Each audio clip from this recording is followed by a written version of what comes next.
Hi friends, ఎలా ఉన్నారు? బాగున్నారా? ఈరోజైతే నేను బిర్యానీ చేద్దాం అనుకుంటున్నాను. అదే కొన్ని దగ్గరలో పులావ్ అని పిలుస్తారు కదా, మేమైతే బిర్యానీ అనే పిలుస్తాం. మా నెల్లూరు సైడ్ అందరూ బిర్యానీ అంటే ఇదే చేసుకుంటారు. ఇంకా అదైతే దమ్ బిర్యానీ అంటారు.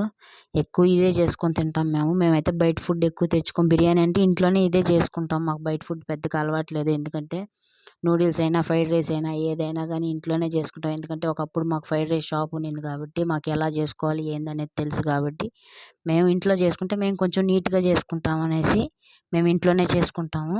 బయట పెద్దగా పోము. కానీ ఈరోజైతే కట్ల పొయ్యి మీద చేస్తున్నానండి. నా కొడుకు అడిగాడు, మొన్న టమాటా ఎర్రగడ్డ వచ్చేసావు కదమ్మా, అదే బాగుంది, గ్యాస్ మీద చేస్తే ఏం బాగాలేదు, ఇది కట్ల పొయ్యి మీద బాగుందమ్మా, ఇలాగే చెయ్యి, ఈరోజు సండే కదా అని చెప్పి చికెను అన్నీ వాడే తెచ్చాడండి పాపం వెళ్ళి షాప్కి వెళ్ళి.